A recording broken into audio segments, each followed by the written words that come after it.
Quickly before I start the video, I'm just going to put a huge spoiler warning for the whole story of Attack on Titan, anime and manga. This is it, you have been warned. Now that you have been warned, let's dive straight into it. Attack on Titan is an absolute masterpiece. It's set in the past in its own universe, but it somehow tackles relevant social issues, the biggest one being racism. The racism in Attack on Titan comes from the nation of Marley towards Eldians. Eldians use the 9 Titan powers: the attack, armor, female, cart, jaw, Beast, Warhammer, Colossal, and Founding Titan to rule over the Earth for 2,000 years. 100 years ago, after the Eldians lost in the Great Titan War, Marley started to oppress them, shoving them into an internment zone. Also, following the Great Titan War, King Fritz, who held the power of the Founding Titan, fled to the island of Paradis, bringing some of his Eldian people and concealing them behind 3 large walls. Marley only kept the Eldians alive because they are the only race able to harbor the power of the 9 Titans, and Marley held 6 of the 9 Titans, all except the Attack, Founding, and Warhammer. The Eldians can be turned into pure Titans by means of injection. Then, if they eat a human that holds one of the 9 Titans, they become that Titan, gaining their power and turning back human. Marley also uses this Titan power by sending Eldians to heaven, which is to Paradis, where they are turned to pure Titans and sent to the walls to terrorize the Eldians there.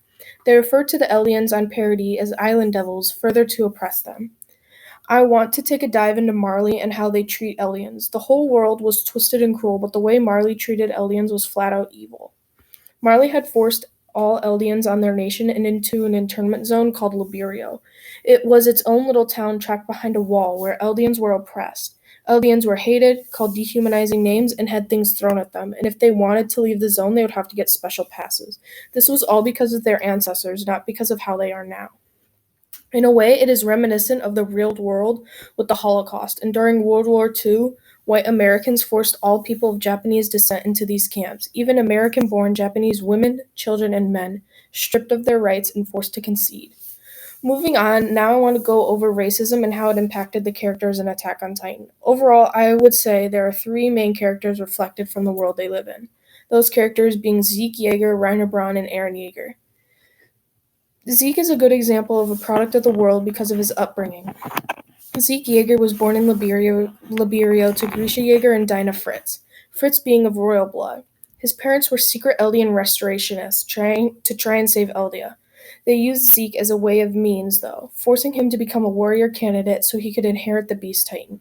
Zeke was taught Marleyan history at school during his warrior candidate training and at his grandparents' house when his parents were out at the restorationist meetings. But when he had time with his father, he taught him the true history of Eldia. All that Marley taught him was lies. This conflicted the young boy. Zeke met Tom Casaver, the man that currently held the power of the Beast Titan. He spent most of his time with Casaver-san, mostly playing catch. He became Zeke's father figure. After learning about his parents and what would happen if they got caught, he outed them to Marley to save himself and his grandparents. This is when Casaver-san got close to him, almost becoming an adoptive father.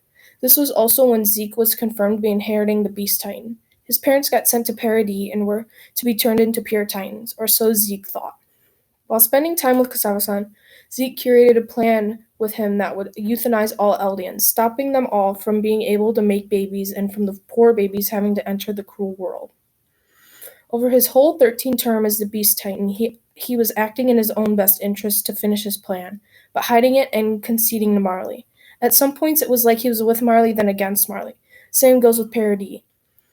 He promises them things, then acts on his own. His true loyalty is only being to the Founding Titan, which resides in his brother Eren. This plan could only be activated with the Founding Titan and someone with royal blood, which Zeke had the royal blood. That's why his Titan is so potent. Zeke was a direct product of the racism in the world because he had been taught lies, shown lies, and lived a lie up until the last moments of his life. He knew what he wanted and did everything in his power to do it. Killing, lying, it didn't matter. Next, I want to take a look at Reiner Braun because his outcome from the world is absolutely unmatched. Reiner Braun was a part of the warrior unit with Bertolt, Annie, Marcel, Porco, and Peak.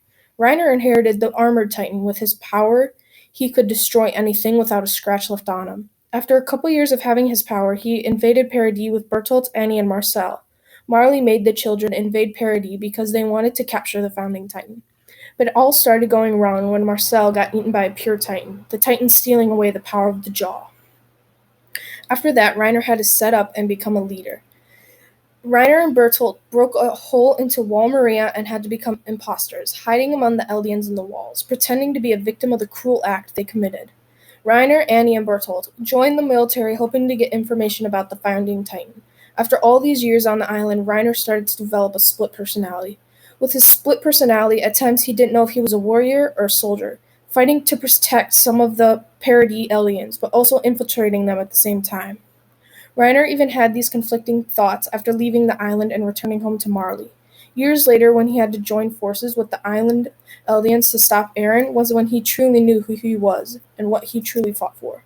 The racism he experienced was from Marley because he was taught his whole life the Eldians on Paradis were devils, when in reality they were just like him and every other Eldian in Liberia.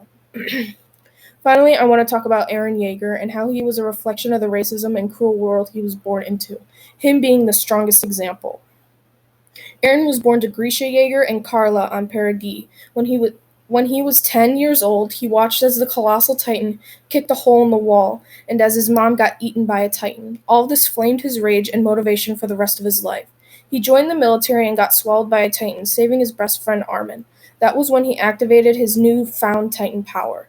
Grisha had gotten the power of the attack titan when he was going to be sent to heaven. Grisha's late wife Dinah being turned into a pure titan as he watched. He then took the power of the founding titan from the royals from inside the walls.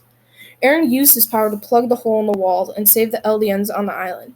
But then he learned Bertolt and Reiner were imposters. He learned the truth beyond the walls, because King Fritz had wiped the island Eldians' memories 100 years ago when he sealed them behind the walls. He learned to hate towards Eldians, and he became a monster after being suppressed and hated on his whole life because he was born a certain way, born a certain place. After coming together with his older brother Zeke and killed 80% of the population with the giant titans that resided in the walls on Paradis, Eren was killed by his childhood friend Mikasa Ackerman. Eren did all of this so the people that defeated him, his Eldian friends, would be seen as heroes. Also, with his founding titan power, he erased titans from the world. With all of this, he hoped the world would stop hating Eldians and see them as equals, which over the next few years after Eren's death was starting to become true. One of the main reasons Attack on Titan is a masterpiece is because of its commentary on the modern world and how it reflects the racism people feel every day. They aren't going to become 200 meters tall and kill 80% of the population, but there will always be backlash until they are treated fairly. If you haven't watched Attack on Titan, it's a brilliant show.